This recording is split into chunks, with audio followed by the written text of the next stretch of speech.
नमस्कार मित्रों, स्वागत है आपके अपने YouTube चैनल उत्कृष्ट कोचिंग क्लासेस में। यदि आप मध्य प्रदेश पुलिस आरक्षक भर्ती 2020 की तैयारी कर रहे हैं तो आपके लिए ज़रूरी है 100 नंबर की रणनीति। ये 100 नंबर 3 स्तर में पूछे जाते हैं। पहला स्तर सामान्य ज्ञान और तार्किक ज्ञान के 40 प्रश्न पूछे जाते हैं। दूसरे स्तर में बौद्धिक अभिक्षमता और मानसिक अभिरुचि के 30 प्रश्न पूछे जाते हैं। तीसरे स्तर में सरल गणित और विज्ञान के 30 प्रश्न पूछे जाते हैं। पिछली वीडियो में हमने सामान्य ज्ञान और तार्किक ज्ञान के 40 प्रश्न देखे थे। आज हम बौद्धिक अभिक्षमता और मानसिक अभिरुचि के 30 प्रश्न देखेंगे। तो चलिए शुरू करते हैं।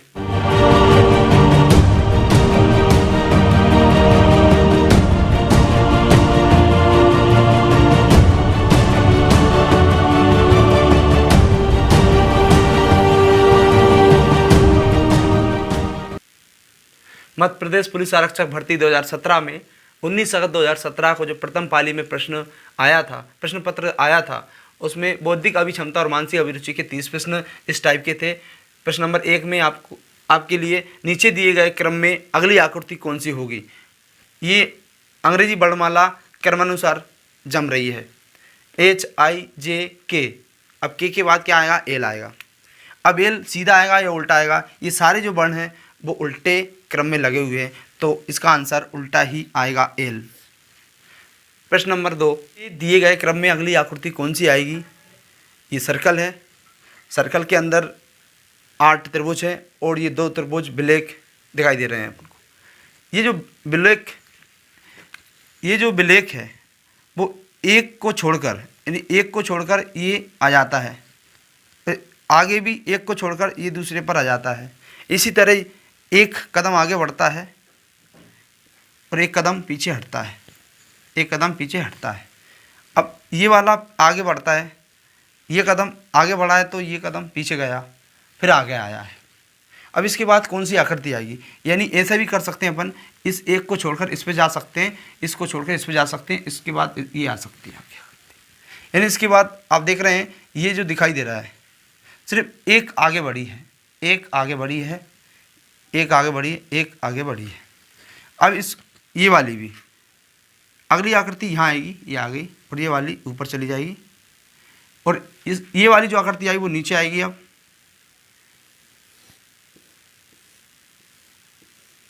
नीचे आएगी आपकी ये वाली,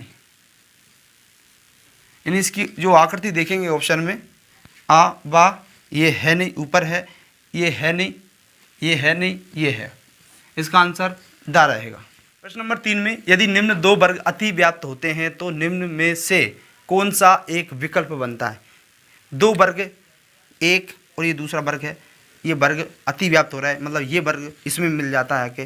तो देखते हैं अपन, ये वाला ये आ जाता है, तो ये एक तीर सिंगल है, पहला ये बनता है, लेकिन ये नहीं बन रहा है, ये गलत हो जाता है, ये सही हो सकता है, ये भी गलत हो जाता है। ये 2 जो विकल्प है गलत हो जाते हैं। अब दोनों में से देखते हैं ये वाला आ और वाम में से कौन सा सही आता है। ये वाला जो आपको दिख रहा है अगली आकृति जो है, इसमें तीर बना है, इसमें ये खाली है, तो ये ऐसा कैसा ही आएगा, ये आ गया इसमें ऐसा कैसा, लेकिन इसमें ऐसा कैसा नहीं है, इसमें भी ऐसा ही आया, ये भी सही हो सकता है। तीसरा देखेंगे, तीसरा ये खाली है लेकिन यहाँ तीर है, तो तीसरा तीर है, ये तीर है तीसरा, इसमें तीर नहीं है, इसीलिए ये गलत हो जाता है। इसका आंसर सही है आ, ऑप्शन आ, ये इसका आंसर सही बनता है। प्रश्न नंबर 4 में 750 रुपये को ए, बी और सी के बीच इस प्रकार बांटा गया कि ए अनुपात बी बराबर 5:2 और बी अनुपात सी बराबर 7:13 है। ए को कितने रुपए मिलेंगे? तो इसको अपन हल करते हैं। ए अनुपात बी बराबर जो है 5:2 है, जबकि बी अनुपात सी बराबर आपका जो है वो 7:13 है। तो इसको सेम बनाना है, बी की वैल्यू को सेम बनाना है। सेम बनाने के लिए क्या करते हैं, 7 का गुणा इसमें कर देते हैं और 2 का गुणा इसमें कर देते हैं। तो 5 7 35, 7 दूनी 14, अब इसका भी गुणा करते हैं, 7 दूनी 14 और 13 दूनी 26। इस तरह से इसकी वैल्यू आ जाती है, इसमें से एक ही आएगा 14 और ये 35। अब तीनों को जोड़ लेंगे क्योंकि ए की वैल्यू अपन को ज्ञात करना है। तीनों को जोड़ने पर 75 आ जाते हैं आपके। अब टोटल जो वैल्यू है वो कुल रुपए हैं आपके, वो 750 रुपये है। तो 750 जो ए को मिलने वाली वैल्यू है वो ए की कितनी वैल्यू है 35, ये ए का मान निकल के आया है। तो 35/75 करेंगे, 75 एकम 75, ये 10 और 35 का इसमें मल्टीपल करेंगे तो 350 रुपये जाएगा। यानी ए को मिलने वाला जो राशि है वो 350 है, इसका आंसर द आएगा। क्वेश्चन नंबर 5 में 60 किलोमीटर पर घंटे की चाल से चल रही एक कार को 200 मीटर की दूरी तय करने में कितना समय लगेगा? ऑप्शन है 1/3 मिनट, 1/5 मिनट, 1/6 मिनट, 1/4 मिनट। तो देखते हैं 60 किलोमीटर पर घंटे की चाल से, 60 किलोमीटर पर घंटे की चाल से चल रही है कोई कार। तो अब देखते हैं कि 1 मिनट में कितना चलेगा। ये 60 किलोमीटर है, बटे में 1 घंटे को 60 मिनट में बदल सकते हैं, 1 घंटे बराबर 60 मिनट होते हैं। अब इसको 0 से 0 कर देते हैं कैंसिल, तो 6 किलोमीटर वो 6 मिनट में करती है। अब इसको मीटर में बदलने के लिए 1000 से गुणा कर देते हैं। इसको जो मिनट 6 मिनट है इसको सेकंड में बदलने के लिए 60 से गुणा कर देते हैं। इसका 0 से 0 कैंसिल कर देते हैं, 6 से 6 हो जाती है कैंसिल। ये 100/6 सेकंड, यानी 6 सेकंड में आपकी 100 मीटर कार चलती है, 100 मीटर कार चलती है 6 सेकंड में। अब इससे 200 मीटर में बदलना है, 200 मीटर लेके आना है। ये 200 मीटर है, 200 मीटर करने के लिए आपको 2 से गुणा कर देना है दोनों यानी अनुपात में। ये 100 दूनी 200 हो जाते हैं, 6 दूनी 12 हो जाते हैं। यानी 12 सेकंड में कितना चल रही है? ये 12 सेकंड में 200 मीटर चल रही है, 200 मीटर चल रही है, यही पूछना है। लेकिन यहाँ तो समय मिनट में दिया है। अब सेकंड को मिनट में बदलने के लिए क्या करेंगे? ये सेकंड है 12 और बटे 60, यानी आपको ये करना है कि 1 मिनट में आपके 60 सेकंड होते हैं, तो 60 में से ये 12 सेकंड पूछा है, तो 12 एकम 12, 12 पंज 60, यानी ये 1/5 मिनट इसका आंसर बन जाता है। कितना बन जाता है? 1/5 मिनट। तो इसका आंसर है 1/5 मिनट। प्रश्न नंबर 6 में 5 से विभाजित होने वाली 3 अंकों की कितनी संख्याएं हैं? ऑप्शन है 100 है, 180 है, 175 है, 10 है। यानी 5 से विभाजित होने वाली 3 अंकों की संख्या माना कि n है, n है। अब इसमें क्या है? 3 अंकों की कितनी संख्या है? यानी सबसे छोटी 3 अंकों की संख्या जो होती है वो 100 होती है और सबसे बड़ी होती है वो 999 होती है। अब इनमें से कितनी संख्याएं आएंगी जो 5 से विभाजित पूरी तरह हो जाएंगी? यानी 100 तो हो ही जाती है, 100 के बाद 105 भी 5 से विभाजित हो जाएगी, 110 भी हो जाएगी, ये 995 तक क्रम चलता रहेगा। यानी इसका जो मान अब निकालेंगे श्रेणी सर्वांतर सूत्र से, वो a बराबर है आपका 100 और d बराबर जो निकालेंगे आप वो 105, यानी दूसरे पद में से प्रथम पद घटा देंगे, बराबर 5 आ जाता है। और जो अंतिम पद रहता है उसे अपन an बराबर यानी 995 टोटल वैल्यू ये है और n का मान निकालना है अपने को। अब ये सूत्र जो होता है an बराबर a plus n minus 1 d। अब इसकी वैल्यू रखते हैं, आंसर आपको मिल जाएगा। an बराबर जो टोटल आया है वो 995 आया है, a बराबर 100 मिला है आपको, a बराबर 100 आया है, n माइनस 1 और d बराबर आपकी मतलब 5 है। अब ये 100 इधर ले आते हैं, ये 100 इधर लाकर घट जाते हैं तो 895 बचते हैं। 5 का इसमें मल्टीपल करेंगे, 5n और 5 एकम 5। अब ये जो माइनस के 5 इधर आ जाएंगे तो ये हो जाएंगे आपके पूरे 900, ये 5n। अब ये 5 इधर आ जाएंगे, 5 का भाग देंगे, 5 एकम 5, 5 अट्टे 40, यानी n का जो वैल्यू निकली है वो 180 है। यानी 5 से विभाजित होने वाली जो 100 से 995 तक संख्याएं हैं वो 180 ऐसी संख्याएं हैं जो 5 से विभाजित हो जाएगी, यानी 180 ऐसे पद हैं जो पूरी तरह से 5 से विभाजित हो जाएंगे। इसका आंसर बा है। प्रश्न नंबर 7 में 743 इंटू 999 का मान निम्न होगा। यानी सीधी सी बात है कि आपको गुणा करना है, लेकिन इस ऐसे गुणा करेंगे तो समय लग जाएगा, लेकिन शॉर्ट में करते हैं। 743 इंटू 1000 माइनस 1 करेंगे, यानी 1000 में से 1 जाएगा तो 999 ही आपके आएंगे। यानी 743 का गुणा अपन 1000 में करेंगे तो कितना आ जाएगा 743, तो ये 0 लग जाएंगी और 743 सेम आ जाएंगे। अब इसको अपन घटा देते हैं, 743 ये 0 743, 10 में 3 गए तो 7 बचे, 9 में 4 गए तो 5 बचे, 9 में 7 गए तो 2 बचे, ये 2 बचे, 4 और 7 74 22 इसका आंसर आता है। 74 22 कहाँ है देखते हैं। ये 72 44 है, नहीं है 78 44 नहीं, 74 22 57 राइट, ये आंसर सही है। आपका आंसर सा ऑप्शन रहेगा। प्रश्न नंबर 8 में पिता और पुत्र की वर्तमान आयु का अनुपात 9:4 है और 5 साल बाद उनकी आयु का योग 75 वर्ष हो जाएगा और पिता की वर्तमान आयु ज्ञात करना है। तो इसमें देखते हैं पिता की वर्तमान आयु कितनी होगी। माना कि पिता की वर्तमान आयु वो 9x हो जाएगी, जबकि पुत्र की वर्तमान आयु जो है वो 4x हो जाएगी। 5 साल बाद पिता की जो आयु है वो 9x 5 हो जाएगी और पुत्र की जो आयु है वो 4x + 5 हो जाएगी। आगे बढ़ते हैं।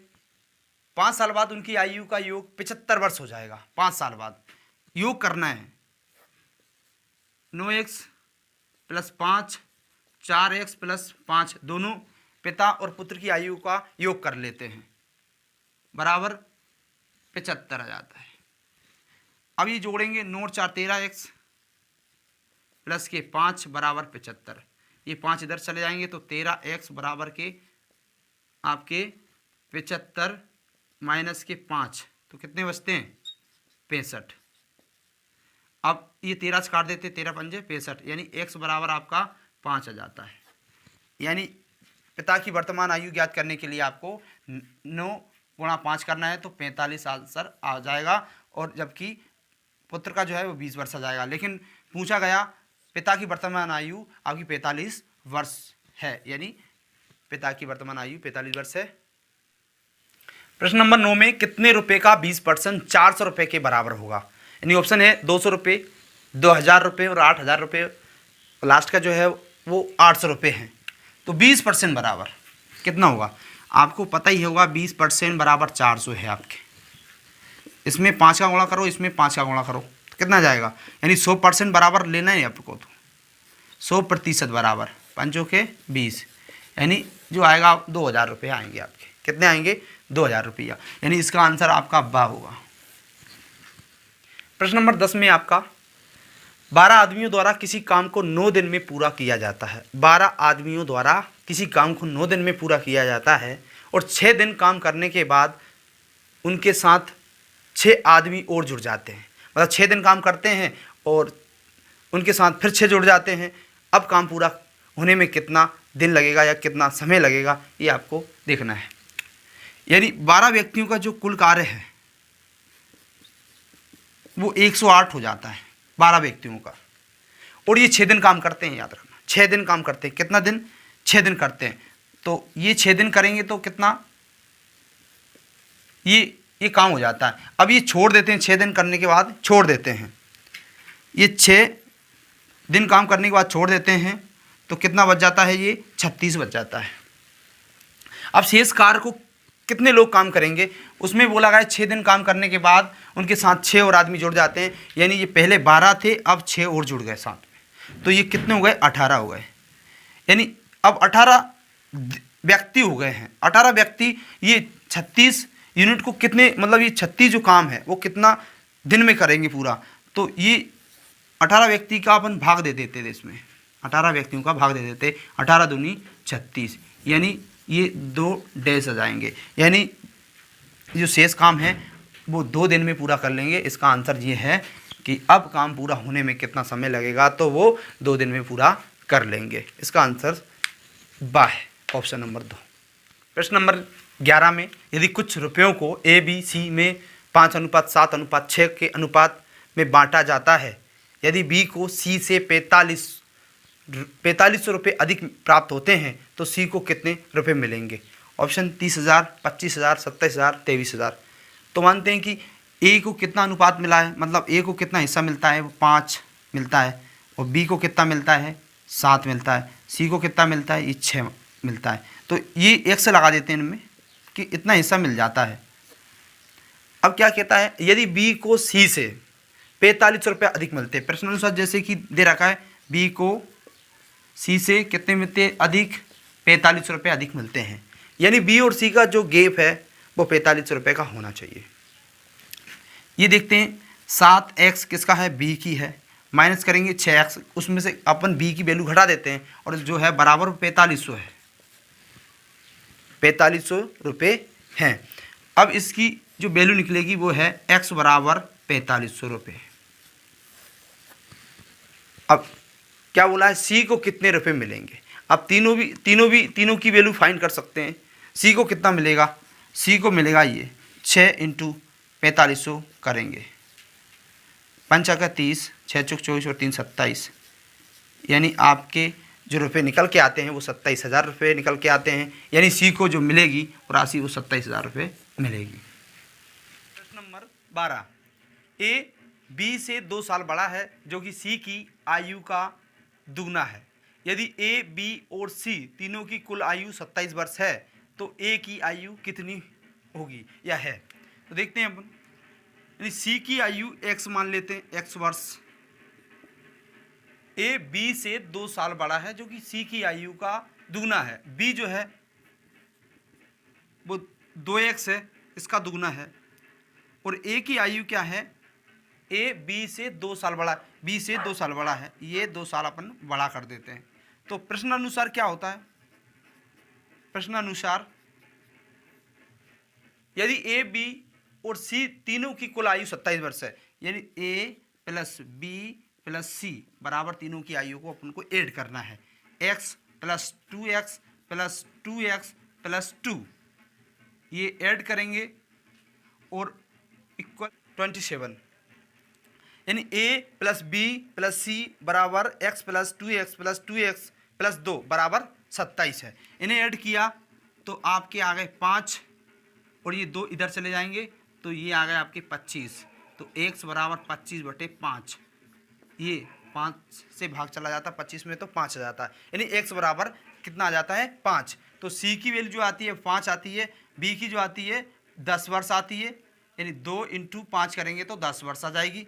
जबकि इसमें पूछा है a की आयु कितनी है, तो 2 × 5 प्लस 2, 2 × 5 10 और 2 12, यानी 12 वर्ष आ जाती है। कितनी आ जाती है, 12 वर्ष आ जाती है। इसका आंसर क्या है, ऑप्शन नंबर 1 12। प्रश्न नंबर 13 में ए और बी एक साथ किसी काम को 30 दिन में पूरा कर सकते हैं। 20 दिन काम करने के बाद बी काम छोड़ देता है, शेष काम को ए द्वारा अकेला करना पड़ता है। 20 दिन का अतिरिक्त समय लगता है, बी अकेला उस काम को कितने दिन में पूरा करता या कर पाएगा।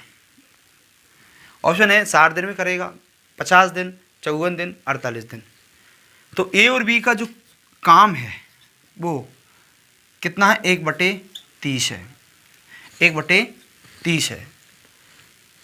ए और बी एक साथ किसी काम को 30 दिन में पूरा कर सकते हैं 20 दिन काम करने के बाद। अब 20 दिन का देखेंगे काम कितना, ए और बी का, ए और बी का 20 दिन का काम देखेंगे 1/30/20, तो ये हो जाता है 0 से 0 कैंसिल, 2/3 हो जाता है, यानी ए और बी 20 दिन काम करते हैं 2/3। अब जो शेष काम बचता है, मतलब कुल काम होता है वो एक काम होता है, कुल काम जो रहता है वो एक रहता है। अब एक में से 2/3 को हटा देते हैं अपन, एक में से शेष काम देखते हैं कितना बचता है। शेष काम 1/1 माइनस 2/3,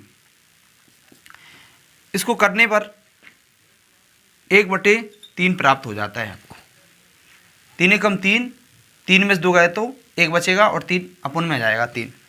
अब शेष काम ये है 1/3। अब देखना ये है कि 20 दिन काम करने के बाद बी काम छोड़ देता है और शेष काम को ए द्वारा अकेला करना पड़ता है, और 20 दिन का अतिरिक्त समय वो लेता है। कितना दिन लेता है? 20 दिन का।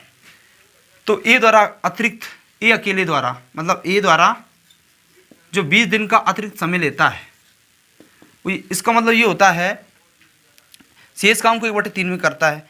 तो जो ए द्वारा 20 दिन का अतिरिक्त समय लेता है तो 20 × 3 करेंगे तो 60 दिन में वो काम करता है अकेला। कितना दिन में करता है? 60 दिन में अकेला काम करता है। तो बी भी 60 दिन में ही काम करेगा, क्योंकि दोनों ही 30 दिन में काम करते हैं और ए अकेला करता है 60 दिन में, तो बी अकेला करेगा तो वह भी 60 दिन में पूरा करेगा। बी द्वारा भी 60 दिन में अकेला कर पाएगा। इसका आंसर आपका 60 आता है आ। प्रश्न नंबर 14 में एक व्यापारी 4,800 रुपये के अंकित मूल्य की एक वॉशिंग मशीन को 15% 5% की क्रमिक छूटों पर खरीदता है। यदि वे 124 रुपये इसके परिवहन पर खर्च करता है, इससे 13% के लाभ पर बेचता है, तो वॉशिंग मशीन का विक्रय मूल्य क्या है? यानी कॉस्ट प्राइस आपको ज्ञात करना है। मैक्सिमम प्राइस है आपकी 4,800 रुपये। डिस्काउंट पहला है आपका 15%। डिस्काउंट दूसरा है वो आपका 5% है। अब व्यापारी 4,800 रुपये में कोई वॉशिंग मशीन खरीदता है तो 2 उस पर पाता है 15% और 5%। यदि कोई व्यक्ति 100 रुपये की वस्तु को खरीदता है और उस पर 15% की छूट मिलती है, इसका सीधा सा मतलब है 100 में से 15 माइनस हो जाते हैं और 85 रुपये में वह वस्तु मिल जाती है। यानी 15% कम हो जाती है तो 85% ये है और ये 95% है। बटे का ऐसा चलता है। 4,800 रुपये पे 2 ये बटे लगा देते हैं। एक है 85%, दूसरा है 95%। 100 से 100 कैंसिल कर देते हैं। 19 × 5 = 95 और 20 × 100, 4 × 20, 12 चौक 48, 5 एकम 5 और ये 7 आ जाते हैं। 12 × 17 × 19, 19 7 133 3, 19 से कम 19 और 13 32, इंटू करेंगे, इसमें इंटू करेंगे 12 का। 12 3 36 की 6, 12 दूनी 24 और 3 27, 12 3 36 और 2 38। यानी जी 38 76 में आपको क्या करना है? खर्च ऐड करना है।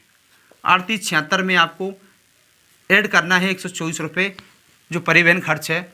6 और 4 100 पर 100 पर 100 पर और 4, ये आपके 4,000 आते हैं। 4,000 पर वो 13% का लाभ लेता है, तो 4,000 का 13% लाभ देखेंगे। 2 0 से 2 0 कैंसिल, 13 चौके 52, 520 रुपये उसे लाभ मिल जाता है।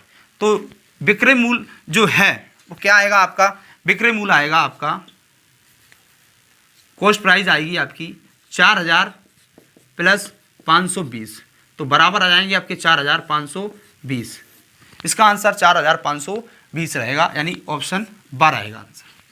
में स्थिर जल में एक नाव की चाल 10 किलोमीटर घंटा है और धारा की चाल 5 किलोमीटर पर घंटा की चाल से चलती है। धारा की विपरीत दिशा में 5 किलोमीटर की दूरी तय करने में नाव को कितना समय लगेगा, यानी कितने मिनट लगेंगे।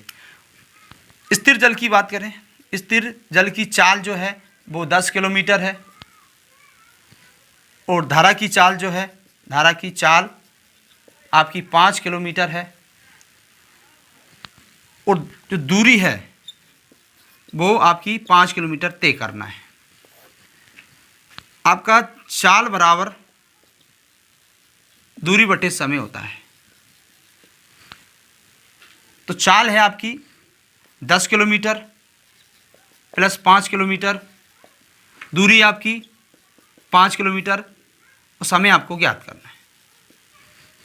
समय इधर आ जाता है, 10 और 5 15 हो जाते हैं।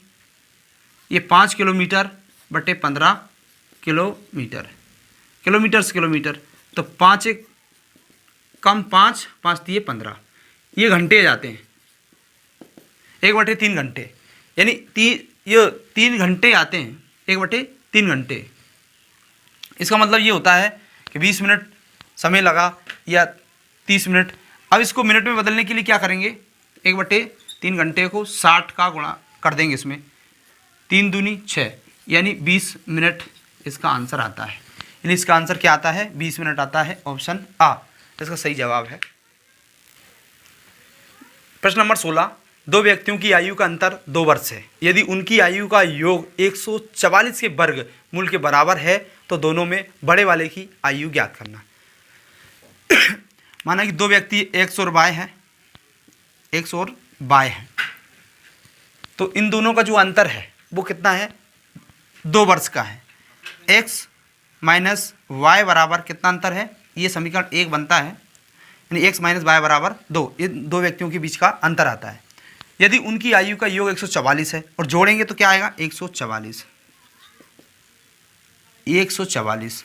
144 के वर्गमूल के बराबर है। ये वर्गमूल 144 का वर्गमूल 12 होता है, तो इसका मतलब क्या हो जाता है? एक्स 144 नहीं है, एक्स प्लस वाई बराबर आपके 12 है। ये समीकरण 2 आ जाएंगे। इन दोनों को लेने पर क्या करेंगे? एक्स माइनस वाई बराबर 2, एक्स प्लस के वाई बराबर 12। अब दोनों समीकरणों को जोड़ने पर वाई से वाई कैंसिल हो जाती है, ये 2x आ जाते हैं बराबर 14 आ जाते हैं, x बराबर 14/2, 7 दूनी 14, 7, यानी x बराबर कितने आते हैं? 7। क्या बोलते हैं? दो व्यक्तियों की आयु का अंतर 2 वर्ष है, मतलब 2 वर्ष होना चाहिए। दो व्यक्तियों के बीच आयु अगर समीकरण 1 में रखेंगे अपन, x माइनस वाई यानी 7 माइनस वाई बराबर कितना है? 2। ये 2 इधर आ जाएंगे, वाई उधर चली जाएगी। 7 माइनस 2 बराबर वाई, तो 5, वाई बराबर 5 आ जाता है। वाई यानी छोटी है, क्या है? वाई यानी छोटी है 5 और x है 7 बड़ी, तो बड़े वाले की आयु ज्ञात करनी थी, बड़े वाले की, तो इसका आंसर है 7, यानी ऑप्शन है शाह। प्रश्न नंबर 17 है, ए की आयु उसके पुत्र की आयु की 6 गुनी है। ए के पिता की आयु उससे 40 वर्ष अधिक है। उन सब की कुल आयु 118 वर्ष है। ए की आयु कितनी है? इसमें 3 व्यक्ति हैं, ए है, ए के पिता है, ए का पुत्र है।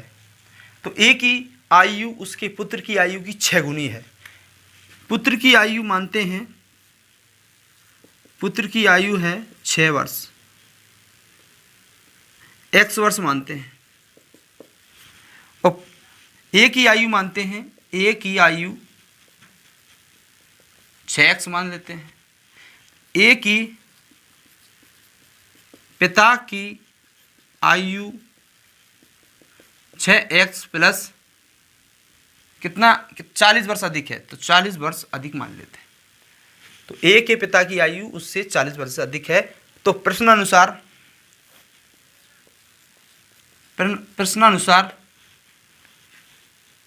उन सबकी कुल आयु 118 वर्ष है। सबकी, तीनों को जोड़ना है। x plus 6x plus 6x plus 40 बराबर कितना है? 118। तीनों का आयु का जो योग आता है वो 118 आता है।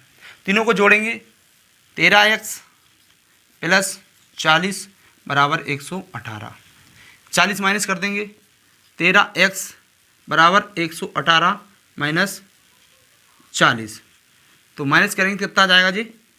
78 आ जाएगा। 13x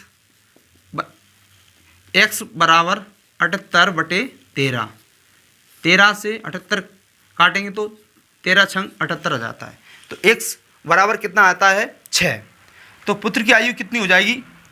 x बराबर 6, और a की आयु जो 6x थी वो 6 गुणा 6 करेंगे तो 36 वर्ष आ जाएगी। इसमें पूछा है a की आयु कितनी है, तो 36 वर्ष है। तो 36 वर्ष ऑप्शन में देखते हैं, 18 36, ये है बात सही। अगर ए के पिता की आ जाती तो 40 में जोड़ देते और 76 वर्ष आ जाती, लेकिन यहाँ ए की आयु पूछी है तो ए की आयु 36 वर्ष है। इसका आंसर बा है। प्रश्न नंबर 18 है, 50 विद्यार्थियों के प्राप्तांकों का औसत 75 है। यदि एक विद्यार्थी द्वारा प्राप्त 86 अंकों को 36 लिख दिया जाए तो अंकों का सही औसत क्या है? तो औसत बराबर क्या होता है ये देखते हैं। औसत बराबर कुल संख्याओं का योग बटे में कुल संख्या आ जाती है।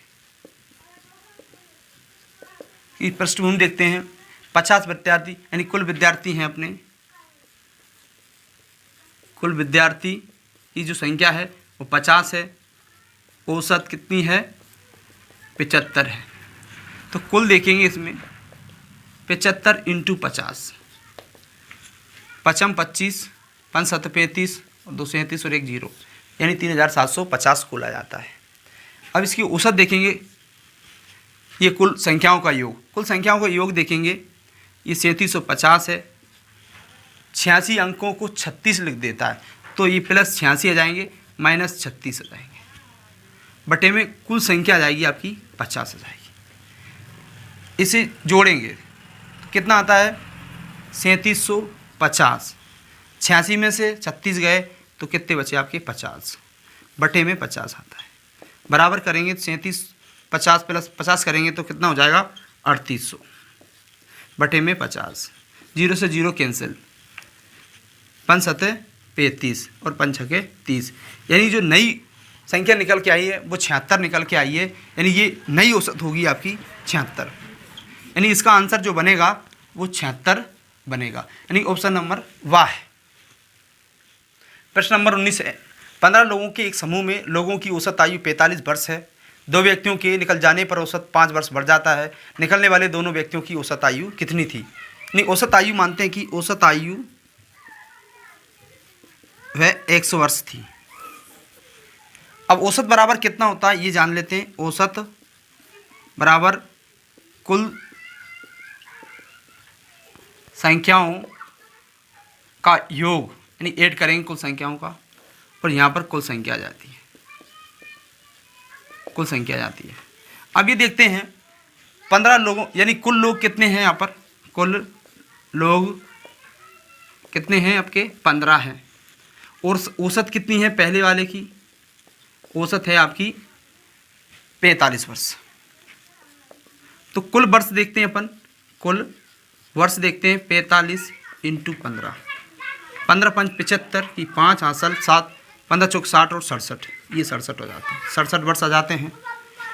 अब क्या बोलता है कि 2 व्यक्तियों के निकल जाने पर औसत 5 वर्ष बढ़ जाता है, यानी औसत जो पहले थी वो अब 5 बढ़ के 50 हो जाती है, और लोगों की संख्या यानी 2 कम करके 13 हो जाती है।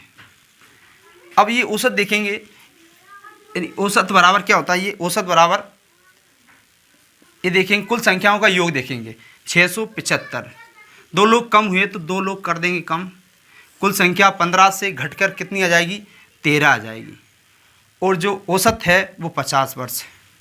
13 का इसमें गुणा कर देंगे, 13 5 65, 650 बराबर 675 माइनस 2x, ये माइनस की 2x इधर लेके आ जाते हैं, 2x बराबर में क्या रहते हैं 675, और ये माइनस के हो जाते हैं 650, तो बराबर क्या हो जाते हैं 25 वर्ष, यानी 2x बराबर 25 वर्ष। अब x बराबर 25 बटे 2, 2 एकम 2 और 2 दूनी 4, 2 पंजे 10, ये वर्ष आती है। ये औसत आयु जो थी वो थी 12.5 वर्ष, यानी इसका आंसर आएगा ये 12.5 वर्ष। प्रश्न नंबर 20, विश्व कप सेमीफाइनल तक 7 मैचों में युवराज की बल्लेबाजी औसत 65 था। युवराज को 8वें मैच में कितने रन बनाने चाहिए कि फाइनल मैच में उसका औसत 85 हो जाए? यानी कुल मैच 7, मैच की संख्या है कुल मैच 7 है, और औसत 7 मैचों का औसत है वो कितना है 65 रन का। युवराज को 8वें मैच में कितने रन बनाने चाहिए कि फाइनल मैच में उसका औसत 85 हो जाए? यानी कुल रन देखेंगे पहले 7 मैचों के, 65 इंटू 7, 7 5 35 की 5, 7 6 42 और 3 45, यानी 455 हो जाते हैं कुल रन। अब देखते हैं युवराज को 8वें मैच में, अब 8वें मैच के लिए बात करते हैं, 8वें मैच में कितने रन बनाने चाहिए कि फाइनल मैच में उसका औसत 85 हो जाए? यानी औसत कितना है, औसत बराबर कुल संख्याओं का योग, कुल कुल संख्याओं का योग जो है 455 है। क्या रन बनाया जाए कि उसका औसत 85 हो जाए, माना कि x औसत बनाया जाए और कुल मैचों की संख्या 8 हो जाएगी और औसत कितना है उनका, औसत 65 था पहले, लेकिन अब 85 हो जाएगा जब ये रन बना लेंगे, तो औसत 85 हो जाएगा, तो ये 8 का गुणा इसमें हो जाएगा और 455 प्लस की x करेंगे, 8 5 40 की सुपर, 8 8 64, 64 और 4 8, यानी 680 रन बनाएगा। 455 प्लस x, अब ये 455 इधर से माइनस हो जाएंगे, 680 और 455 माइनस करेंगे, ये 5 बचे, ये 2 बचे और ये 2 बचे, यानी 225 रन बनेंगे। कितने बनेंगे, x बराबर, ये x बराबर 225 रन बनाएंगे, यानी 225 रन बना लेगा तब उसका औसत जो है 85 रन का हो जाएगा। इसका आंसर बनता है 225। प्रश्न नंबर 21 है, 90 किलोमीटर पर घंटे की चाल से चल रही ट्रेन को 75 मीटर लंबे एक प्लेटफॉर्म को पार करने में 8 सेकेंड लगता है। कितने लगते हैं, 8 सेकेंड लगता है या लगते हैं। ट्रेन की लंबाई कितनी होगी, ऑप्शन है 125 मीटर, 150 मीटर, 75 मीटर, 100 मीटर। देखते हैं कि ये जो ट्रेन चल रही है वो 90 किलोमीटर पर घंटे की रफ्तार से चल रही है, यानी 1 घंटे में चलती है। 1 घंटे बराबर 60 मिनट होते हैं, यानी 90 किलोमीटर वह 60 मिनट में तय कर लेती है। अब इसे क्या करेंगे, 90 किलोमीटर बटे में क्या है 60 मिनट। अब 60 मिनट क्या मतलब, ये देखेंगे अपन 0 से 0 करेंगे तो 9/6 आ जाएगी। इस 3 9 3 दूनी 6, यानी 2 मिनट में क्या है 3 किलोमीटर चल रही है। 2 मिनट में 3 किलोमीटर चल रही है। तो देखेंगे इसको मीटर में बदलना है, तो 3 किलोमीटर को मीटर में बदलने के लिए क्या करेंगे, गुणा कर देंगे 1000 का, जबकि मिनट को सेकंड में बदलने के लिए क्या कर देंगे, 2 में 60 का गुणा कर देंगे, तो ये हो जाते हैं 3000, ये हो जाते हैं 6 दूनी 12, यानी 120 हो जाते हैं। ये 0 से 0 कैंसिल होती है, 2 से काटेंगे 150, 2 से ये काटेंगे तो 6 हो जाएगी, ये 6, फिर 2 से काटेंगे तो 75 हो जाएंगे और ये 3 हो जाएंगे, यानी 3 सेकंड में 75 मीटर वो ट्रेन चल रही है। 75 मीटर आपकी ट्रेन हो जाएगी, ट्रेन प्लस प्लेटफॉर्म दोनों की लंबाई बताना है आपको, यानी कुल समय आपका है 8, कुल समय है 8 है, तो 8 में कितनी चलेगी, 8 में कितनी चलेगी, यानी 3 सेकंड में 75 चल रही है आपकी, 3 सेकंड में कितनी चल रही है 75 चल रही है, तो 1 सेकंड में कितनी चलेगी ये देखेंगे, इसमें भाग दे देंगे। 1 सेकंड में कितनी चल रही, 3 एकम 3, 3 दूनी 6, 3 5 15, यानी 25 मीटर वो चल रही है। 8 सेकंड में कितनी चलेगी ये देखेंगे, 25 × 8 करेंगे, 8 5 40, 8 दूनी 16 और 4 20, यानी 200 मीटर चलेगी वो ट्रेन। 8 सेकंड में 200 मीटर, 8 सेकंड में 200 मीटर चलती है। जब ट्रेन 75 मीटर की होगी तो ट्रेन 75 मीटर की कम कर देंगे, 200 में से 75 गए तो 125 मीटर लंबी ट्रेन होगी आपकी। कितनी होगी, 125 मीटर लंबी ट्रेन होगी। इसका आंसर देखते हैं, 125 मीटर, 150 मीटर, 175 मीटर और 100 मीटर, तो इसका आंसर बनेगा 125 मीटर। प्रश्न नंबर 22 में निम्न दिए गए 4 पतों में से नीचे दिए गए पते के ठीक समान कौन सा एक नहीं है।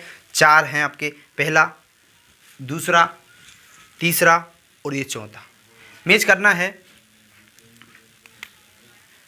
George Hiller, London, ward of Lewisham, 9th town hall, Catford, London, sector 6।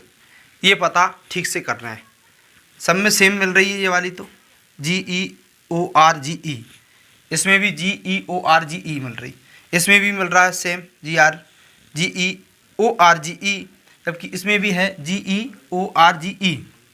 Healer देखते हैं अब, हिलर भी सेम है HILLIER,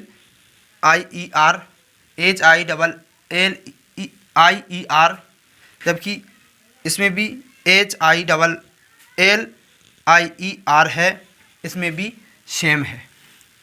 वही बात करते हैं लंदन की, तो लंदन भी सेम है, इसमें भी सेम है और इसमें भी सेम है। उसके बाद बार की बात कर लेते हैं। बार्प यानी ये क्या होता है, BO, ये वाला BOROUGH सेम है, ये और ये सेम आता है, ये भी सेम आ रहा है। देखो ये सेम नहीं आ रहा है क्योंकि ये BA है यहाँ पर, जबकि यहाँ O है, और जहाँ O है इसमें भी O है, यानी तीनों में O है। इसका यानी ये गलत पता है। दूसरा ऑप्शन देखते हैं, पहले में तीसरा है, दूसरे में चौथा है, तीसरे में दूसरा है, यानी ऑप्शन नंबर 3 इसका सही आंसर बनेगा, क्योंकि ये एक मिस स्पेल्ड भी आपको सही दिशा देगी। 23 में 50 रुपये किलोग्राम वाले नमक को 80 रुपये किलोग्राम वाले नमक में किस अनुपात में मिलाया जाए कि निर्मित मिश्रण की कीमत 60 रुपये किलोग्राम हो जाए। तो ये एलिगेशन का क्वेश्चन है। 50 रुपये किलोग्राम वाले, यानी ये 50 केजी वाले हैं नमक, 50 केजी वाला नमक है, जबकि ये 80 केजी वाला नमक है। इसको शॉर्ट में कर लेते हैं, और मतलब 50 केजी वाले नमक को 80 रुपये किलोग्राम वाले नमक में किस अनुपात में मिलाया जाए कि निर्मित मिश्रण की कीमत 60 रुपये किलोग्राम हो जाए। किस बनाना है अपन को, 60 रुपये केजी वाले में, ये रुपये वाले, तो इसको उल्टा ये करना है, बड़ी संख्या में से छोटी संख्या घटाना है, ये वाला सिस्टम चलेगा। 60 में से 50 गए तो कितने बचे, 10। 80 में से 60 गए तो 20 बचेंगे, तो ये 50 वाले आ जाएगा और ये 80 वाला आ जाएगा, तो 0 से 0 कट जाती है, तो 2:1 ये मिल जाता है। मतलब इसका आंसर है 2:1, यानी आंसर नंबर वाह। प्रश्न नंबर 24 में दी गई श्रृंखला का योग ज्ञात कीजिए, यानी इसको जोड़ना है। अब जोड़ेंगे तो थोड़ा बहुत टाइम लगेगा, लेकिन टाइम बचाएंगे अपन ऑप्शन को देखकर, यानी यूनिट डिजिट निकाल लेते हैं पहले। यूनिट डिजिट 1 और 7 8, 8 और 9 17, 17 और 3 20, 20 और 1 21, 21 और 7 28, 28 और 9 37, 37 और 3 40, ये 40, यानी यूनिट डिजिट आएगा आपका 0 आएगा, तो आपको 0 देख लेना है ऑप्शन में। इसमें है नहीं तो ये हो नहीं सकता आंसर, ये भी नहीं हो सकता। अभी दोनों की संभावना बनती, दोनों में से कोई सा भी सही हो सकता है। लेकिन सेकंड डिजिट देखते हैं, ये 6, 6 8 14, 14 और 2 16, 16 और 4 20, 20 और 8 28, 28 और 2 30, 30 और 4 34, ये 34, यानी 0 और सेकंड डिजिट 4 आता है, यानी 2 डिजिट देखते हैं। 40 किस में है पीछे, ये 55 है, ये तो है ही नहीं, ये इसमें देखेंगे 40, तो ये आंसर बनता अपना सही, यानी ऑप्शन नंबर 1 में आंसर 98 40 है। इसका योग जो आएगा वो 98 40 आएगा, 98 40 आएगा। प्रश्न नंबर 25 में औसत निकालिए। अब औसत का सूत्र मालूम ही होगा आपको, औसत बराबर दी गई संख्याओं का योग, यानी कुल जो संख्या दी गई है उनको जोड़ना है और कुल संख्या बटे में आना है, कुल संख्या आना है, औसत निकल आएगा। तो इनको सारी को जोड़ देते हैं, 62 plus 54 plus 44 plus 36 plus 28 plus 22, बटे में संख्या कितनी है, 1 2 3 4 5 6 है, तो ये 6 देख लेते हैं। जोड़ते हैं, 2 और 8 10, 10 और 6 16, 16 और 4 20, 20 और 4 24, 24 और 2 26, 26 की 6 कैरी 2, 2 और 2 4, 4 और 3 7, 7 4 11, 11 और 5 16, 16 और 6 22, 22 और 2 24। अब इसमें 6 का भाग देते हैं। 6 चौके 24, 6 कम 6, यानी जो आंसर आता है 41 आया है। इसका औसत 41 है। ऑप्शन में देखते हैं। पहला ऑप्शन है 43, दूसरा ऑप्शन 39, तीसरा ऑप्शन 40, जबकि चौथा ऑप्शन जो 41 का है। ये आंसर सही है 41, ऑप्शन नंबर 4 में। प्रश्न नंबर 26 में, एक परीक्षा में 36% विद्यार्थी अंग्रेजी में और 40% विद्यार्थी हिंदी में फेल हो गए। यदि दोनों विषय में फेल विद्यार्थी 20% है तो पास हुए विद्यार्थी का प्रतिशत कितना होगा? ऑप्शन है 42%, 44, 46 और 40%। देखते हैं, चेक करते। एक परीक्षा में 36% विद्यार्थी अंग्रेजी में फेल जाते हैं, तो अंग्रेजी में फेल होने वाले विद्यार्थी कितने हैं? 36%। हिंदी में कितने हैं? हिंदी में आपके 40% हिंदी में फेल हो गए। बहुत दोनों में, हिंदी और इंग्लिश में दोनों में कितने हो जाते हैं फेल? 20%।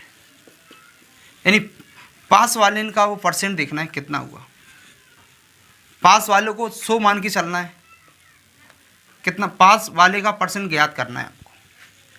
यानी ये देखना है आपको 100 बराबर, ये 100 माइनस के 36% प्लस 40% और माइनस 20%, ये आपको देखना है।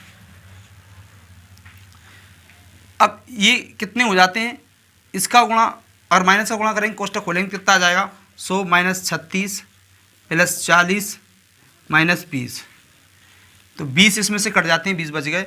20 और 36 56 हो जाते हैं, तो माइनस कर देंगे 56 100 में से, तो कितने बन जाते हैं? 44%। इसका आंसर 44% आता है। यानी ऑप्शन नंबर 4 में, ऑप्शन नंबर 2 में इसका आंसर है 44%। यानी पास हुए विद्यार्थियों का प्रतिशत जो निकल के आता है वो 44% आता है।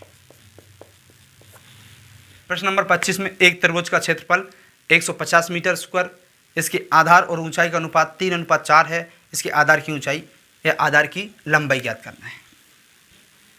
यानी एक त्रिभुज बनाते हैं अपन। ये त्रिभुज है, ये। अब क्या है, आधार क्या होता है अपना? ये आधार होता है। ये क्या होती है? ऊंचाई होती है। जबकि ये क्या होती है? अपनी विकर्ण होता है। इनका नाम रख देते ABC। अब एक त्रिभुज का क्षेत्रफल कितना है? क्षेत्रफल का सूत्र क्या है अपना? क्षेत्रफल का सूत्र जो है, त्रिभुज का क्षेत्रफल निकालेंगे तो 1/2 गुणा ऊंचाई गुणा आधार होता है। अब इसकी वैल्यू रख लेते हैं, इसके आधार और ऊंचाई। अब इधर क्या है? यहाँ पर 3:4 दे रखा है। आधार कितना है? 3x मानेंगे, और ऊंचाई कितनी मानेंगे आप? 4x मानेंगे। तो मान रख लेते हैं। क्षेत्रफल दे रखा है 150 मीटर, 150 मीटर है, 1/2 है। ऊंचाई कितनी है आपकी? ऊंचाई है 3x, ऊंचाई 4x है, गुणा आधार कितना है? 3x। 150 बराबर, ये तीसों के 12x स्क्वायर हो जाएंगे, 12x स्क्वायर हो जाएंगे, बटे में आपके 2 रहेंगे। ये इसका गुणा इसमें हो जाएगा, यानी ये इसका इसमें करेंगे तो 300 हो जाएगी, बराबर 12x स्क्वायर हो जाएंगे। तो ये बटे में आ जाएंगे 12, तो काटेंगे 3 से काटेंगे, 3 एकम 3, तीसों के 12, 4 से काटेंगे, 4 एकम 4, 4 दूनी 8, 4 पंजे 20। यानी क्या बनता है इधर? 25 बराबर 12 x स्क्वायर बनता है। ये स्क्वायर इधर आ जाता है, 25 बटे में करेंगे तो x बराबर कितना जाता है? इसका वर्गमूल कितना होता है? 5। तो x की वैल्यू आपको 5 मिल जाती है। यानी आधार की ऊंचाई पूछी, आधार कितना है? आधार 3 × x कितना आया? 5, 3 5 है 15 सेंटीमीटर। जबकि ऊंचाई ये इसकी देखेंगे, ऊंचाई कितनी है? 4 × 15 5 करेंगे, 4 पंजे 20 सेंटीमीटर। तो आंसर तो ये देखना है, आधार की ऊंचाई देखना है कितनी, आधार की लंबाई देखना है। आधार की लंबाई 15 सेंटीमीटर आ जाती है। यानी ऑप्शन में आपका ये तीसरा ऑप्शन है 15 centimetre. Option number 3 correct answer है। प्रश्न नंबर 28 में नीचे दी गई श्रृंखला में अक्षरों और संख्याओं का एक क्रम निहित है, गलत संयोजन पहचानिए। मतलब एक क्रम है और उसमें गलत रखा है, वो पहचानना है। क्या पहचानना है? एक एक मिला लेते हैं। जी एफ दोनों में है, चारों में है। जे भी है चारों में ही, के भी है। 2301 2301 2301 2301 चारों में मिल रहा है। यू यू यू यू, ये जे है, ये जे है, ये जे है, पर यहाँ तो जी है। ये गलत संयोजन है। इस तरह से इसका आंसर हो जाता है तीसरा, और तीसरा विकल्प है पहले में। इसका आंसर बनता है पहला। क्वेश्चन नंबर 29 में एक्स अपने माल को बाय से 20% सस्ता और जेड से 20% महंगा बेचता है। जेड का माल बाय के माल से कितना महंगा अथवा सस्ता है, ये देखना है। तो ये 3 व्यक्ति मानो या फिर एक्स, वाई और जेड मानो।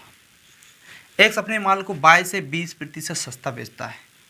ये मान के चलो 100 में कोई वस्तु बेचता है और ये 120 में बेचता है। ये 20 कम बेचता है बाय से और 20 अधिक बेचता है जेड से। तो ये इसका 80 मानेंगे प्राइस। 2 जीरो, 1 जीरो से 0 कैंसिल कर देते हैं। इनका अनुपात क्या आता है? 5, 6 और 4 आता है अनुपात। अब फिर क्या करते हैं? जेड का माल और बाय के माल से कितना महंगा अथवा सस्ता है। इसमें देख रहे हैं अपन, महंगा निकल के आता है। जेड का माल बाय के माल से कितना महंगा अथवा सस्ता है। जेड का माल ये है अपना 6 और 4। इसका देखेंगे अपन 6 और 4। ये इसमें देखेंगे 6 का भाग देंगे 4 में, जो परसेंट निकालेंगे ये निकल जाएगी परसेंट अपनी। इसका गुणा इसमें हो जाएगा 400/6, 200/3, 3×6 18, 3×6 18, 3×6 18, यानी ये 66 निकल के आता है। ये महंगा निकल के आता है। अब लेकिन क्या करना पड़ती है, यानी ये कोई वैल्यू है 100 रुपये, इसको हटाएंगे अपन। ये 50 से ज़्यादा है तो 66 दशमलव क्या मानेंगे अपन? 67 मानेंगे इसको। तो 66.67। 10 में से 7 गए तो 3 बचे, 9 में से 6 गए तो 3 बचे, 10 में से 9 में से 6 गए तो 3 बचे और 3 बचे, यानी क्या आया? 33.33%।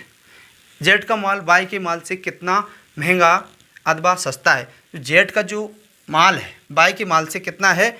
33% सस्ता है। सस्ता निकल के आया है 33.33%। और 66 जो परसेंट आया था वो बाय का माल है जेड से 66.66% महंगा, जबकि सस्ता ये है। तो इसका आंसर बनेगा पहला ही आंसर इसमें, ऑप्शन नंबर 1 33% इसका आंसर सही है। प्रश्न नंबर 30 है 2004 में एक नई शर्ट की कीमत 250 रुपये थी, जबकि 2005 में ये 400 रुपये हो गई थी। 2004 से 2005 के दौरान शर्ट की कीमत में कितने प्रतिशत की बढ़ोतरी हुई? 2004 में कितनी थी? 2004 में आपकी शर्ट की कीमत थी 250 रुपये थी, जबकि 2005 में कितनी हो गई? ये हो गई 400 रुपये। यानी बढ़ोतरी कितनी हुई? यानी दोनों में क्या अंतर है? 400 और 250 का अंतर निकालते हैं तो कितना हुआ? 150। यानी ये बढ़ोतरी हुई 150। 250 का कितना प्रतिशत है ये देखना है। 250, 150, ये 100, मतलब 250 का 150 कितने प्रतिशत हुआ? एक साल में कितनी बढ़ोतरी हुई? 0 से 0 कट गई। 25 से कम 25, 25 छंगे 150, 6 × 10 करेंगे तो कितना आया? 60। ये 60% आपकी आ जाती है। यानी एक साल के अंदर 60% की बढ़ोतरी हुई है। इसका आंसर है सही 1। बस आज के लिए इतना ही काफ़ी है। वीडियो को देखने के लिए धन्यवाद। अगली वीडियो में हम आपको सरल गणित और विज्ञान के 30 प्रश्न को लेकर आएंगे। जल्दी मिलते हैं। नमस्ते।